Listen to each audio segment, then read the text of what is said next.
وعلمه من البيان ما لم يعلم فسبحان الذي لا يحصى امتنانه باللسان ولا بالقلم ونشهد أن لا إله إلا الله وحده لا شريك له ونشهد أن سيدنا ومولانا محمدا عبده ورسوله الذي يؤتي جوامع الكلم وكرائم الحكم ومكارم الشيم وصلى الله تعالى عليه وسلم وعلى آله وأصحابه بالنور الكريم الكرام. أما بعد أعوذ بالله من الشيطان الرجيم بسم الله الرحمن الرحيم. الرحمن علم القرآن خلق الإنسان علمه البيان. صدق الله العظيم.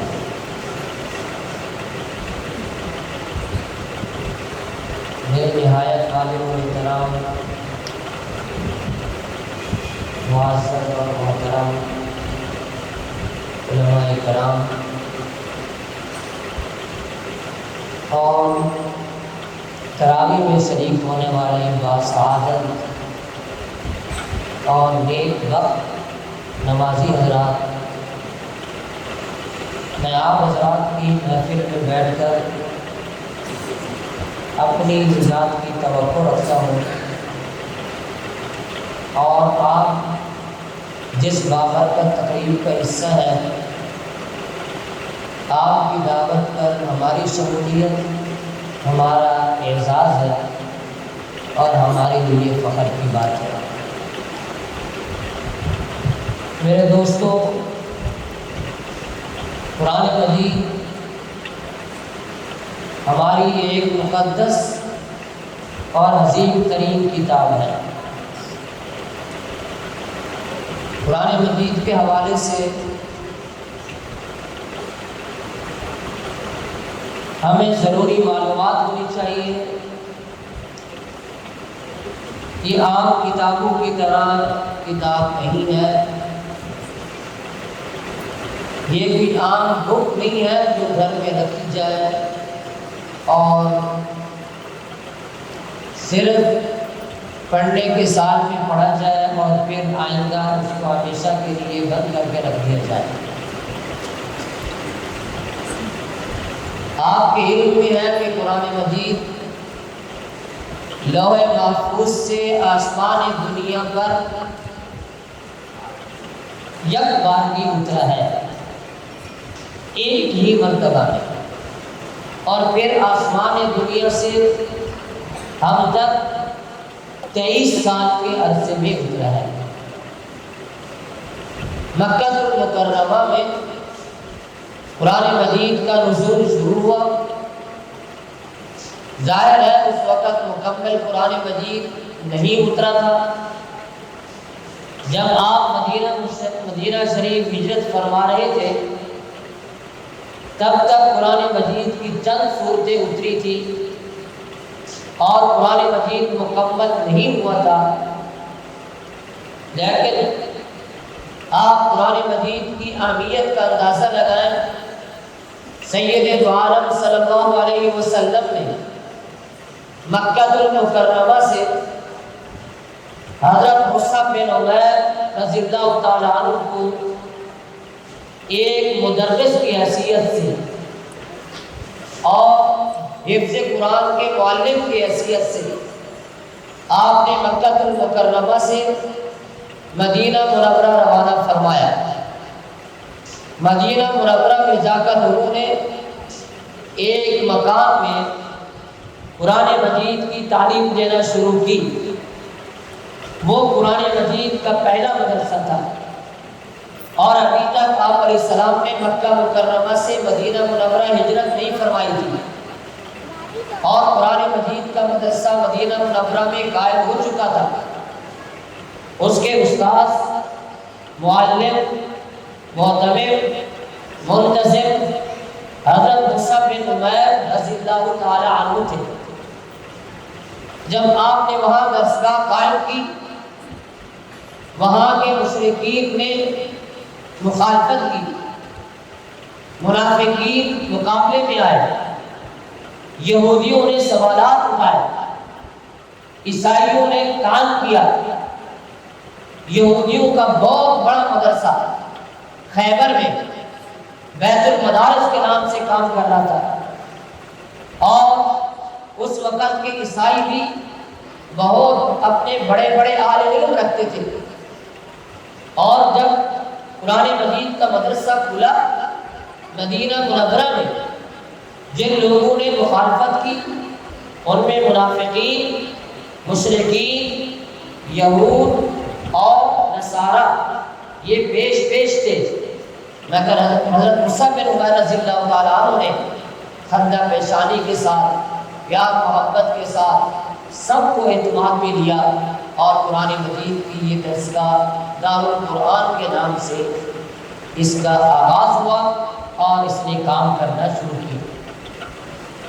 پھر سید عالم صلی اللہ علیہ وسلم مکہ مکرمہ سے مدینہ منورہ تشریف لائے تو ایک مدرسہ قائم ہو چکا تھا۔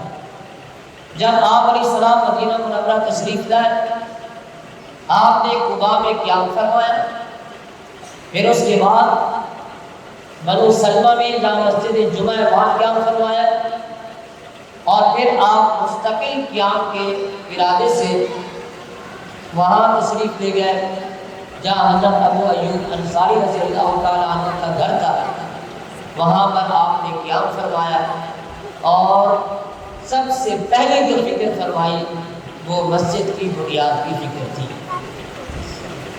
آپ علیہ السلام نے مسجد نبوی کی بنیاد رکھنے کے لیے سعد اور سہیل دو بچوں سے بات کی جن کا وہاں کھجور کا باغ تھا اور بنو نجار کے قبیلے سے تھے۔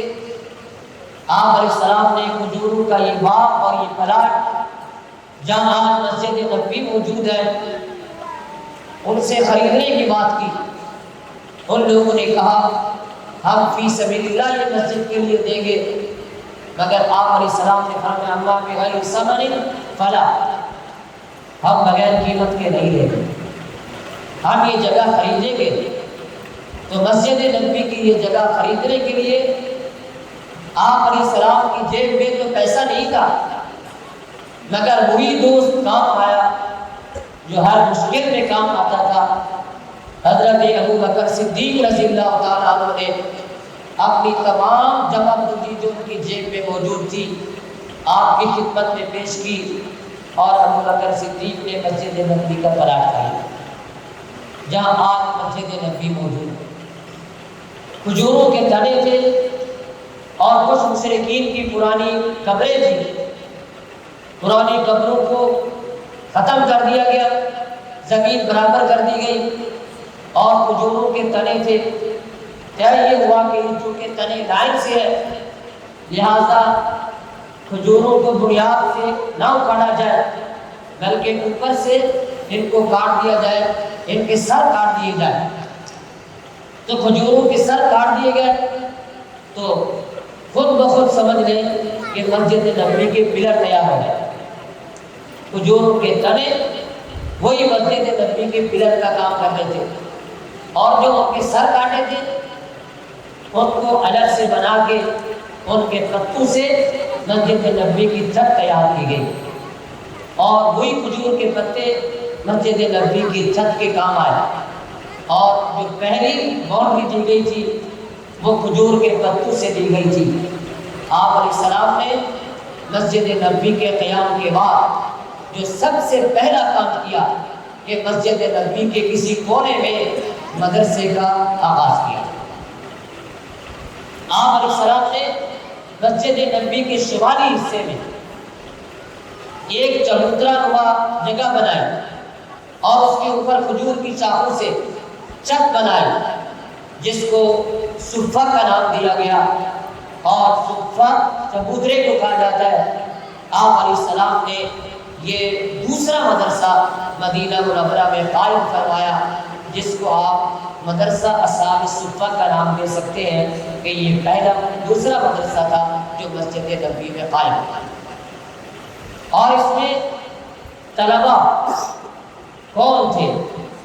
صحابہ کرام، اور وہ صحابہ کرام جو دوسرے ممالک سے آئے ہوئے تھے، حبشہ سے بلال آیا تھا، روم سے صہیب آیا تھا، فارس سے سلمان آئے تھے، یہ دور دراز دوسرے ممالک کے صحابہ کرام بھی اسی مدرسے کے طالب علم تھے، اور مقامی طلباء کرام کی بھی ایک بڑی تعداد اس جگہ پر آپ علیہ السلام سے قرآن مجید کی تعلیم حاصل کیا کرتی تھی۔ اور بیک وقت 70 سے 80 کی تعداد رہا کرتی تھی، اور سب سے زیادہ تعداد جو مذکور ہے 500 طلباء کرام مسجد نبوی کے اس مدرسے میں زیر تعلیم رہا کرتے تھے۔ اور یہ طلباء کیا کہتے تھے؟ کوئی بوسی خانہ نہیں تھا، اور کوئی بوسی نہیں تھا، کوئی لنگر کا انتظام نہیں تھا۔ نماز عشاء پڑھتے، آپ علیہ السلام فرماتے جی ابو بکر آپ کتنے طلباء لے جاؤ گے؟ جی میں 3 لے جاؤں گا۔ جی عمر آپ کتنا لے جاؤ گے؟ جی 2 ساتھی مجھے دے دیں، میں کھانا کھلاؤں گا۔ بھی فلاں کتنا لے جائے گا؟ آخر میں کھڑے ہوتے ساتھ بن عبادہ رضی اللہ تعالیٰ عنہ، حضرت 80 کے قریب طلباء مجھے دے دیں، اور 80 طلباء کا کھانا میں کھلاؤں گا۔ روز کے روز 80 طلباء ساتھ بن عبادہ رضی اللہ تعالیٰ عنہ کے دسترخوان پر کھانا کھاتے تھے، اور باقی صحابہ کرام اپنی حیثیت کے مطابق طلباء لے کے جاتے تھے۔ اور انہی طلباء میں کیا صورتحال تھی وہ تو بتاتے ہیں اس مدرسے کے مشہور ترین طالب علم حضرت ابو ہریرہ رضی اللہ تعالیٰ عنہ، جو اس مدرسے میں سب سے زیادہ حفظ حدیث کی سعادت حاصل کرنے والے ہیں، 5000 سے زیادہ روایات کے حافظ ہیں حضرت ابو ہریرہ رضی اللہ تعالیٰ عنہ۔ فرمایا کہ بھوک ستاتی تھی، ایک دن بہت ہی بھوک لگ رہی تھی، تو میں ایک کونے میں جا کے بیٹھ گیا کہ کوئی گزرے گا میں اس کو سلام کروں گا یا کوئی مسئلہ پوچھوں گا، وہ میرے سلام کے انداز سے اور میرے مسئلہ پوچھنے کے انداز سے اندازہ لگا لے کہ ابو ہریرہ بھوکا ہے اور ابو ہریرہ کو پیاس لگی ہے۔ فرماتے ہیں کہ پہلے ابو بکر گزرے، میں نے ان سے سلام کیا، ایک بات پوچھی، انہوں نے سلام کا جواب تو دیا، بات کا جواب تو دیا، مگر میرا چہرہ نہ پڑھ سکے، وہ آگے کو بڑھ گئے۔ میں پھر دوبارہ بیٹھ گیا، پھر عمر رضی اللہ تعالیٰ عنہ گزرے، میں پھر کھڑا ہوا، سلام عرض کیا، کوئی بات پوچھی، حضرت عمر نے بھی سلام کا جواب دیا اور میری بات کا جواب بھی دیا، مگر ابو ہریرہ کا بھوکا چہرہ نہ پڑھ سکے، وہ بھی آگے بڑھ گئے۔ میں پھر بیٹھ گیا تو سید دو عالم صلی اللہ تعالیٰ علیہ وسلم تشریف لائے، میں کھڑا ہوا اور میں کوئی بات کرنے لگا، آپ نے فرمایا ابو ہریرہ لگتا ہے کہ آپ کو بھوک لگی ہے اور آپ کے پیٹ میں کچھ نہیں ہے، چلو میرے ساتھ میرے گھر پہ، وہاں پر جا کر دیکھتے ہیں، جو کچھ میسر ہوگا میں آپ کی خدمت میں پیش کروں گا۔ گھر تشریف لے گئے، پوچھا کچھ ہے؟ بتایا کہ ایک پیالہ دودھ کا ہے جو کہیں سے آیا تو وہ موجود ہے۔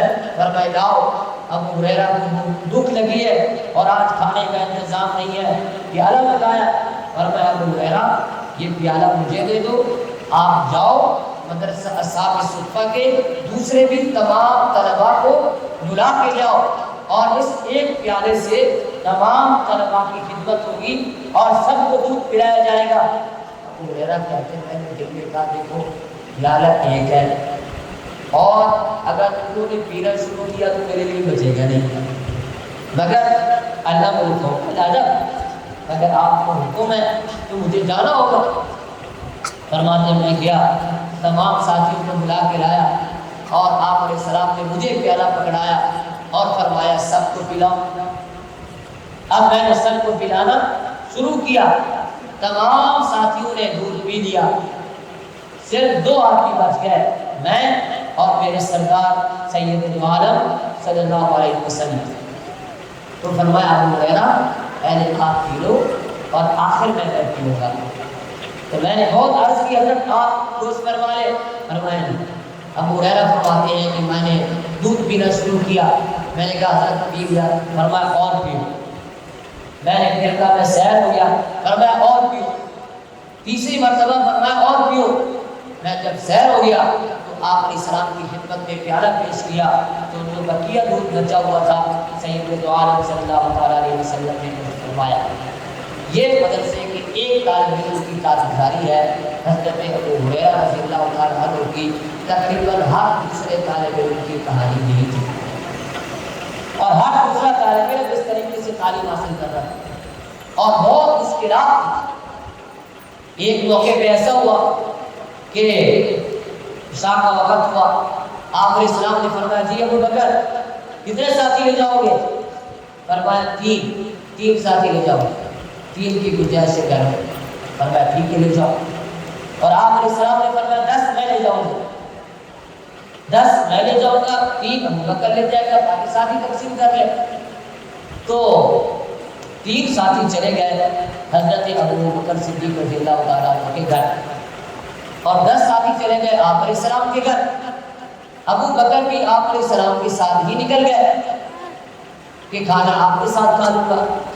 وہ وہاں چلے گئے، رات کو دیر ہو گئی اور دوستی کی باتیں ہوتی ہیں تو پھر ٹائم کا اندازہ نہیں ہوتا، اور دونوں ایک دوسرے کے قریبی دوست بیٹھ گئے، رات کو 1-2 بج گئے۔ بعد میں ابو بکر صدیق رضی اللہ تعالیٰ عنہ آپ علیہ السلام کے پاس سے اٹھے، گھر تشریف لائے اور آ کے پوچھا کہ مہمانوں نے کھانا کھا لیا؟ طلباء نے کھانا کھا لیا؟ عالیہ نے بتایا نہیں، وہ تو کہہ رہے تھے جب تک صاحب مقام نہیں آئیں گے اب کھانا نہیں کھائیں گے، انہوں نے ابھی تک کھانا نہیں کھایا۔ تو بس پھر کیا تھا، ابو بکر صدیق رضی اللہ تعالیٰ عنہ غصے میں آ گئے کہ تو اپنے طلباء کو کھانا نہیں کھلایا، رات کا اتنا وقت ہو گیا اور طلباء ایسے بیٹھے۔ عبد الرحمن بن ابی بکر رضی اللہ عنہ کہتے ہیں ابو کے غصے کی وجہ سے میں کبھی اس چارپائی کے نیچے چھپتا تھا، کبھی اس چارپائی کے نیچے چھپتا تھا کہ میرے کو پکڑ لیا تو میرے کو 2-4 لگائے گے کہ تو کدھر تھا، اور مہمانوں کو کھانا نہیں کھلایا۔ تو بہرحال فرماتے ہیں کہ مہمانوں کے سامنے کھانا رکھا گیا اور ابو بکر نے نکالی قسم، اللہ کی قسم میں نہیں کھاؤں گا، تم لوگ کھاؤ۔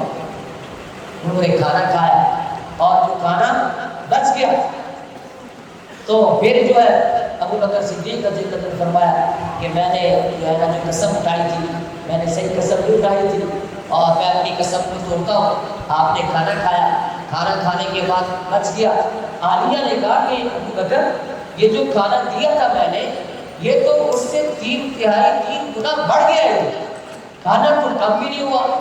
فرمایا چلو آپ علیہ السلام کی خدمت میں بھیجیں گے۔ صبح کو آپ علیہ السلام کی خدمت میں بھیجا اور وہاں جو مہمان آئے ہوئے تھے ان کی تعداد کا تو مورخین نے نہیں لکھا، اتنا لکھا کہ وہاں پر 12 افراد نگران مقرر کیے گئے تھے کہ یہ گروپ کی شکل میں آنے والے مہمانوں کو کھانا کھلائیں۔ 12 تو نگران تھے، آنے والے مہمانوں کا اندازہ لگا لیں کہ وہ کتنا ہوں گے۔ یہ بابرکت کھانا اور مہمانوں نے بھی کھایا۔ یہ آپ علیہ السلام کا معجزہ تھا یا پھر اصحاب صفہ کے 3 طلباء کی کرامت تھی کہ یہ کھانا اتنے آدمیوں کو کافی تھا۔ تو ہم بات کر رہے ہیں مدرسہ اصحاب صفہ کی۔ مدرسہ اصحاب صفہ میں آپ علیہ السلام کی زندگی میں کوئی تقریباً مورخین کے بقول 10,000 صحابہ کرام نے قرآن مجید حفظ کیا اور قرآن مجید کے معنی سیکھے۔ اسی مدرسے میں حضرت عمر رضی اللہ تعالیٰ عنہ نے 12 سال کی سورۃ البقرہ مکمل کی ہے، اور جب 12 سال کی سورۃ البقرہ مکمل ہوئی اونٹ ذبح کیا خوشی میں کہ میری سورۃ البقرہ مکمل ہوئی۔ اور اسی مدرسے میں عبداللہ ابن عمر رضی اللہ تعالیٰ عنہ نے 8 سال میں سورۃ البقرہ مکمل کی ہے۔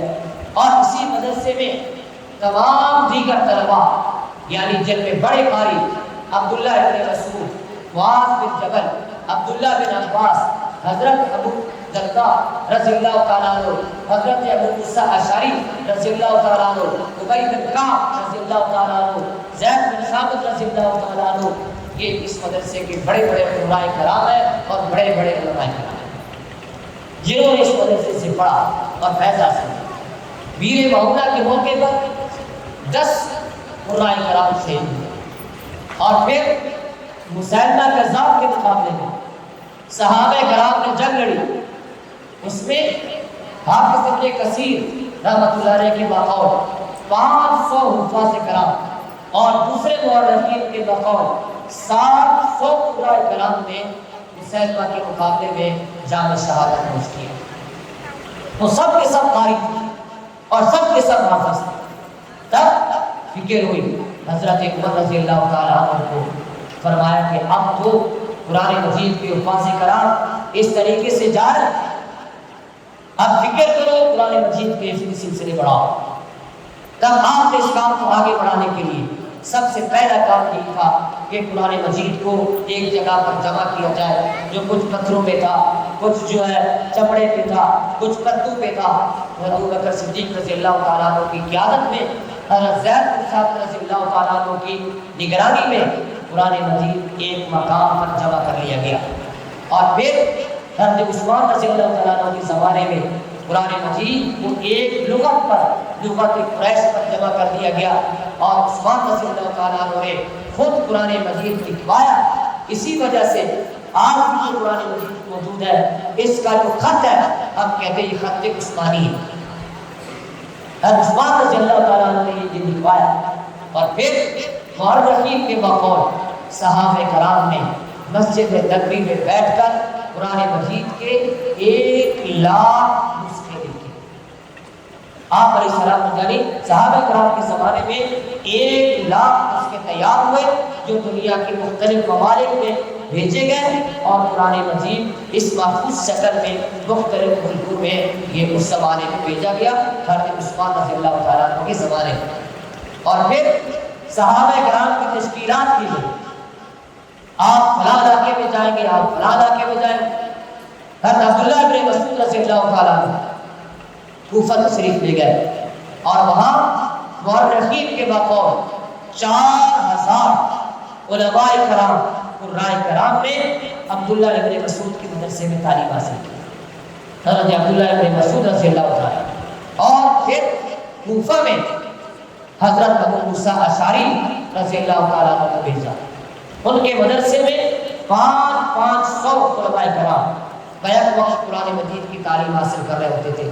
اور حضرت ابو دردہ رضی اللہ تعالیٰ عنہ شام دمشق کے اندر بھیجا، انہوں نے بھی وہاں بہت بڑا مدرسہ قائم کیا، اور وہاں پر بھی 500-400 علماء کرام بیک وقت حفظ کر رہے ہوتے تھے، اور چھوٹے چھوٹے 20 بچوں کے ایک کلاس ہوتی تھی، اور ان کے اوپر ایک استاد مقرر ہوتا تھا، اور نگران اعلیٰ تھے حضرت ابو دردہ رضی اللہ تعالیٰ عنہ۔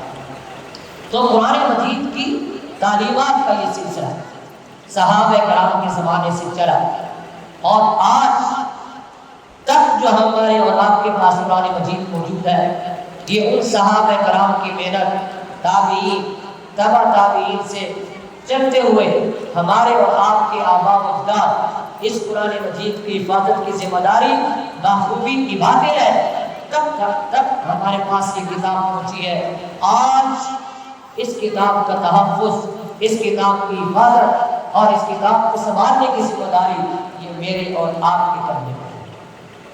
آج ہم زندہ ہیں، ہماری ڈیوٹی ہے 50 سال، 30 سال، 25 سال، جب تک ہماری جان میں جان ہے، اس کتاب کے محافظ، اس کتاب کے چوکیدار، اور اس کتاب کو سنبھالنے کی ذمہ داری یہ میری اور آپ کی ہے۔